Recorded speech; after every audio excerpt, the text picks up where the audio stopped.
Hello everyone. Today we will discuss the how is the land distributed between the farmers of Palampur. ठीक है, आज हम पढ़ेंगे कि ज़मीन को किस प्रकार से बांटा गया था। पिछली कहानी में हमने देखा था कि गोविंद नाम का एक फार्मर था, उसके 3 बेटे थे। ठीक है, उसके पास कम से 2.25 क्या थी, ज़मीन थी। ठीक है, उसने जब अपने 3 बेटों को बांटी तो 0.75 हेक्टेयर ज़मीन एक के हिस्से में आई। तो हम देख सकते हैं कि किस प्रकार से ज़मीन के पीढ़ी दर पीढ़ी बंटने से या one generation to another generation पे जब ज़मीन जाती है तो ज़मीन जो रह जाती है वो बहुत कम रह जाती है। और इससे क्या क्या होता है, इससे ये होता है कि पूरी तरह से किसान के पास ज़मीन की कमी होने के कारण प्रोडक्शन भी कम होता है और इससे कम रिवेन्यू जनरेट होता है और किसान अपनी ज़रूरतें बेसिक्स नीड्स भी पूरी नहीं कर पाता। You must have realise how important land is for farming. तुम जान सकते हो कि फार्मिंग कितना इम्पोर्टेंट है किसान के लिए। अनफॉर्चुनेटली यानी कि अनफॉर्चुनेटली का मतलब है कि दुर्भाग्य से not all the peoples engage in agriculture have sufficient land for cultivations.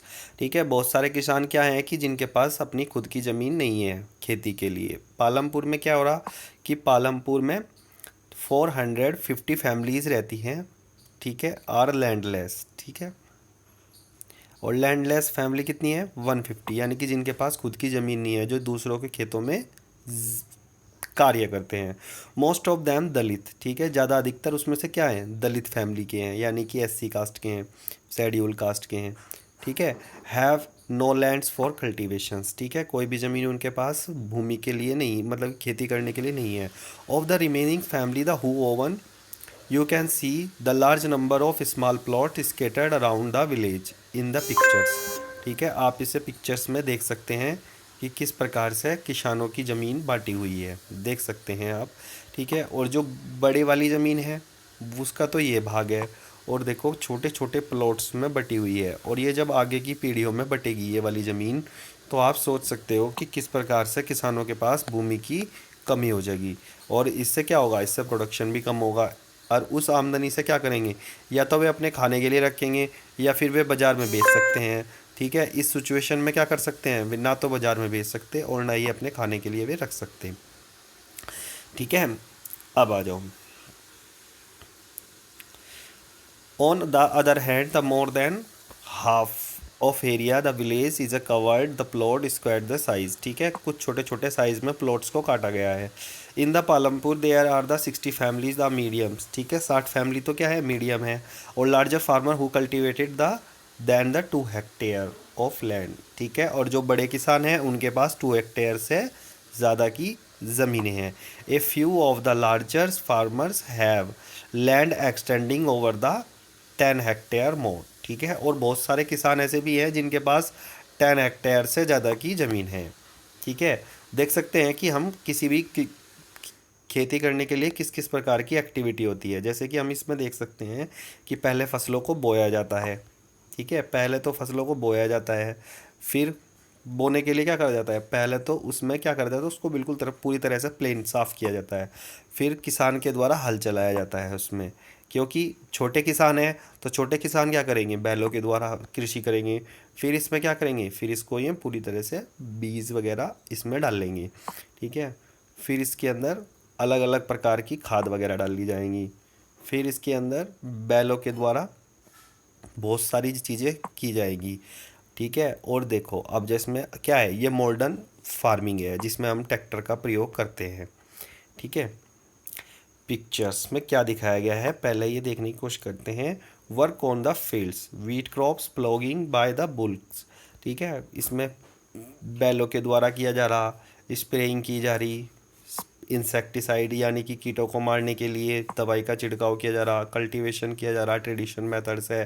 ठीक है, cultivations by the moderns method and cutting crops, और क्रॉप्स को पूरी तरह से उगाने के लिए चीज़ें की जा रही। ठीक है, who will provide the labour.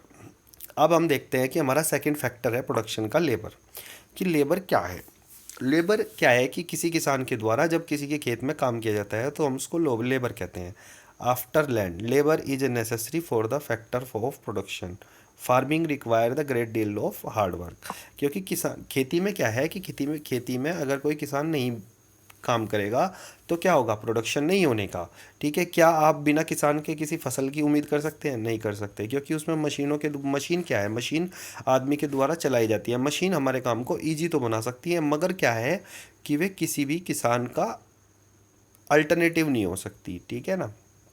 Small farmer along with their family cultivated the oven fields. ठीक है, जो छोटे किसान होते हैं वे अपनी फैमिली के द्वारा फसलों को काटते हैं। Thus they provide the labour require the for farming themself. Medium and larger farmer hire farm labours to work their own field. ठीक है, जिनकी भूमि 2 हेक्टेयर से ज़्यादा होती है या 10 हेक्टेयर से ज़्यादा की ज़मीन होती है, उन्हें अपने खेतों में काम कराने के लिए कुछ मजदूरों की आवश्यकता होती है। तो डिस्ट्रीब्यूटेड, ठीक है, जिसके पास 2 हेक्टेयर से ज़्यादा की ज़मीन होती है वो अपना कल्टीवेटेड एरिया क्या करता है, वो खुद अपने आप काटता है। ठीक है, और जो जिसके पास क्या है, जिसके पास 2 हेक्टेयर से ज़्यादा की ज़मीन होती है तो उसमें वो ज़्यादा से ज़्यादा किसान को यूज करता है। 85% किसान जो होते हैं वो मजदूरी से लेता है, मजदूरी के लिए रखता है वो। ठीक है, अब आ जाओ, अब देखते हैं crops grows on the land instead, instead they are the paid wages by farmer for whom they works. Wages can be in cash or in kinds crops. Sometimes the labor gets meals also.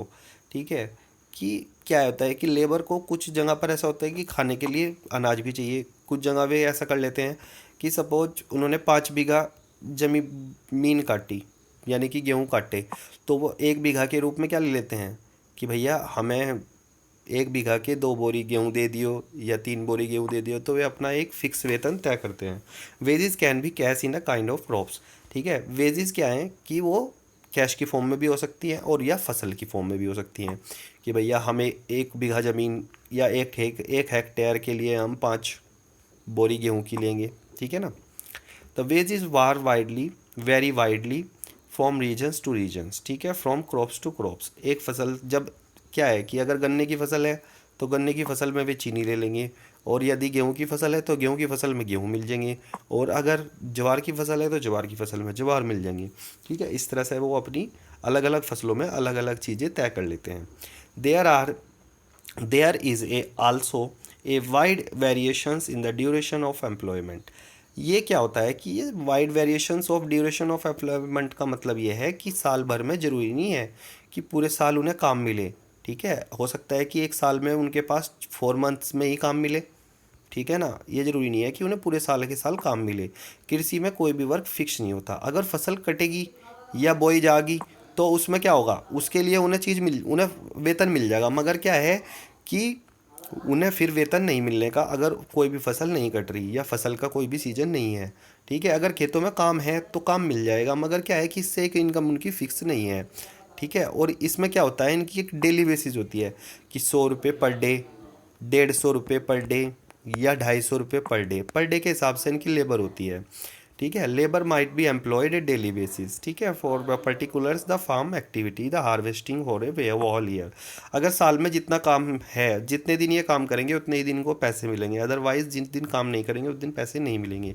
दाला is a landless farmer labour the who works the daily basis. ठीक है, दाला एक क्या है, एक भूमि रहित किसान है जिसके पास भूमि नहीं है, और वो क्या करता है कि वो पूरी तरह से डेली बेसिस पे काम करता है।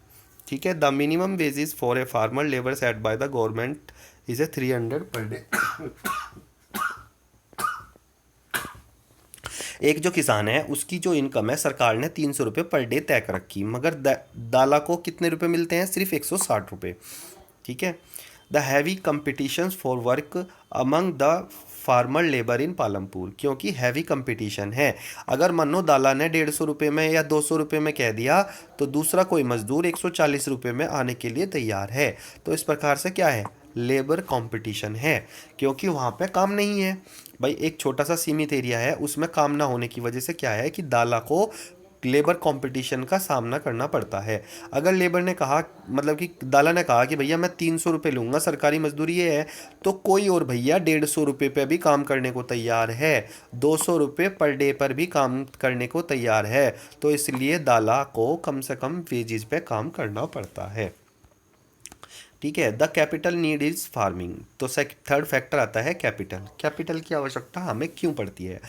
तो आपने देखा होगा कि most farmers, small farmer have to the borrow money to arrange the for the capital. कुछ किसान ऐसे होते हैं कि जो साहूकारों से पैसे लेके अपना जीवन यापन करते हैं, क्योंकि फसलों की आवश्यकताएं के लिए हमें क्या कहें, जो साहूकार होते हैं, किसान के जो सेठ होते हैं, लाला होते हैं, उनसे क्या है कि किसान क्या करता है कि अपनी बहुत सारी इनपुट्स के लिए, जैसे कि फर्टिलाइजर्स के लिए, पेस्टिसाइड्स के लिए कुछ इंटरेस्ट पे पैसे ले लेता है, और जिससे वो अपनी एक्टिविटी को कन्वर्ट करता है। इसमें ऐसा ही बताया गया है। सविता एक स्मॉल फार्मर है, she plans to cultivated wheat on the 1 hectare land.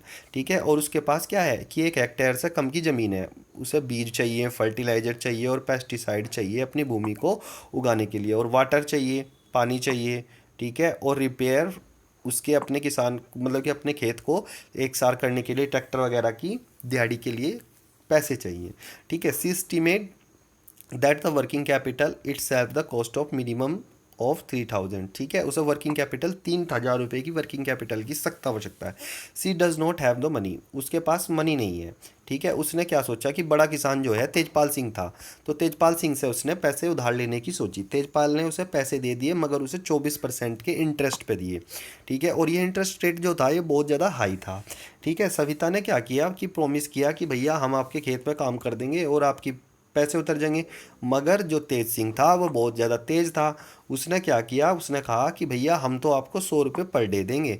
ठीक है, उसने 4 मंथ में के लिए जो पैसे दिए, मानो 5000 रुपये 4 मंथ के लिए दिए, तो उसने 24% के ब्याज पे दिए। 24% का ब्याज आप समझ सकते हो, 24 की 12 से गुना करके देखो कि कितने रुपए पर मंथ की, पर ईयर की कॉस्ट बैठेगी।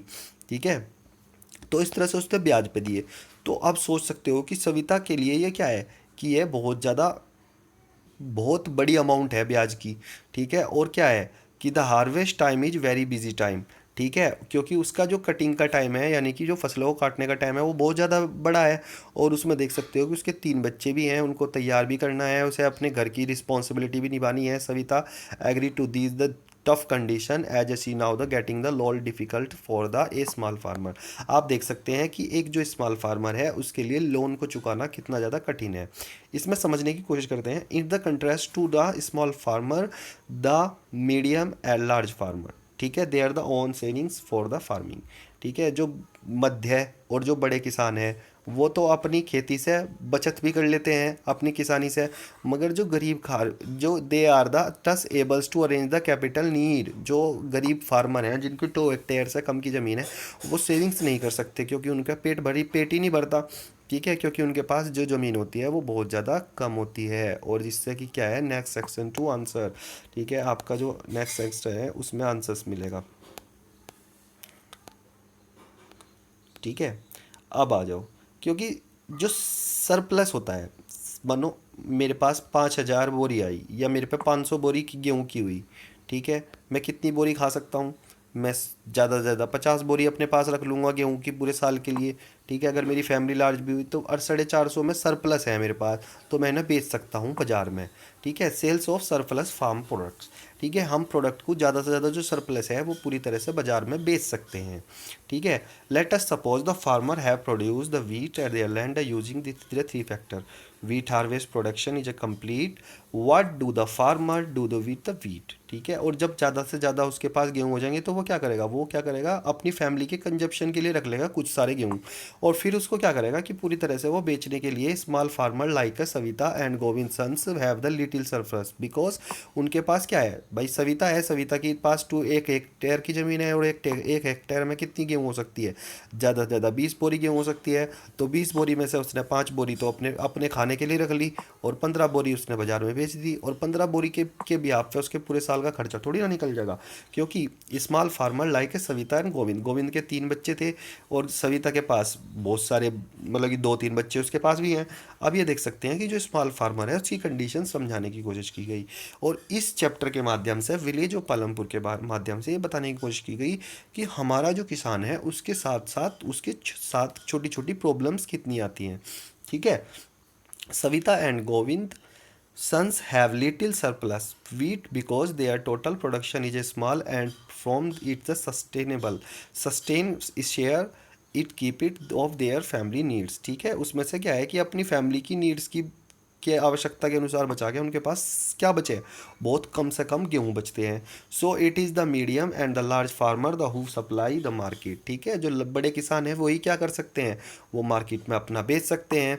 The blue cart streaming into the market is the lord of it. ठीक है, वे जो बैलगाड़ी है, घोड़ा गाड़ी है, उसको जोड़ के वो किसान क्या करते हैं, मार्केट में अपना गेहूं बेच जाते हैं और ज़्यादा से ज़्यादा उन्हें अर्निंग होती है। The trader at the market buy the wheat and sell it the further shopkeeper in the town. ठीक है, आप देखते हैं कि जो बड़े बड़े व्यापारी होते हैं वो गेहूं को खरीद लेते हैं और दूसरे दुकानदारों को बड़े बड़े शहरों में उन्हें बेच देते हैं। ठीक है, इसमें हम समझ सकते हैं। तेजपाल क्या है, उसके पास क्या है, लार्ज फार्मर है। देखो 350 किलो, 350 क्विंटल, यानी कि 350 क्विंटल जो गेहूं है उसके पास ज़्यादा सरप्लस रहता है। He sell the surplus of it the Raiganj market. ठीक है, और गुड अर्निंग, और उसे क्या होती है, गुड अर्निंग होती है। What does Tejpal do the with the earning the last year, Tejpal had the put the most of the money in his bank account. और तेजपाल ने जब उसके पास ज़्यादा से ज़्यादा पैसे हुए, यानी कि उसका गेहूं ज़्यादा पैसों का बिका, तो तेजपाल ने अपने पैसे को अकाउंट में जमा कर दिया। तो इससे क्या मतलब है कि सविता और जो गोविंद है उससे ज़्यादा पैसे मिले उसे, क्योंकि उसके पास ज़्यादा से ज़्यादा ज़मीन थी। He also use the saving to arrange for the working capital for farming the next season. और इससे वो अपनी आगे जब अगले सालों में वो किसानी करेगा तो इससे क्या करेगा, वो ज़्यादा से ज़्यादा अर्निंग कर सकता है। मगर सविता और गोविंद ने तो लोन ले रखा, तो वो लोन को चुकाएंगे या फिर अपने बच्चों को पेट भरेंगे, या फिर उनके सामने समस्या है कि उनके पास दूसरी अर्निंग के कोई भी साधन नहीं है। मगर तेजपाल ने क्या कर रखा होगा, तेजपाल ने अलग से अलग अपने पैसों को दूसरे कामों में ब्याज पे भी चढ़ा रखा। तो Tejpal other large the medium farmers sell the surplus the product at the part of saving earning the buy the capital for the next season। और उसने अगले सीजन के लिए भी अपनी कैपिटल को ग्रोथ कर लिया है, जैसे ट्रैक्टर खरीद लिया या दूसरी ज़मीन खरीद ली। तो इससे क्या होगा, some farmer might also use the saving by the cattle, ठीक है, ट्रक्स, ठीक है, टू सेट अप शॉप, अपनी शॉप शुरू कर देते हैं। ठीक है, और the capital for the non farming activity, और अपनी नॉन फार्मिंग एक्टिविटी के लिए भी वे अपनी पूंजी को लगा देते हैं। जैसे कि अगर उनके पास सरप्लस है, सरप्लस अगर पैसे हैं, तो सरप्लस पैसे होने से क्या होगा, सरप्लस पैसे होने से वे अपने डेयरी लगा सकते हैं, केंचुआ पालन कर सकते हैं, सुअर पालन कर सकते हैं, दूसरे बिजनेस में भी वो अपने पैसे को इन्वेस्ट कर सकते हैं। तो कल हम पढ़ेंगे non farming activity in the Palampur. Non farming activity वैसे जैसे डेयरी, शॉप, अदर्स एक्सेट्रा। ठीक है, इसके बारे में पढ़ेंगे। थोड़ा सा रह गया बस ये चैप्टर। ठीक है, थैंक यू वेरी मच।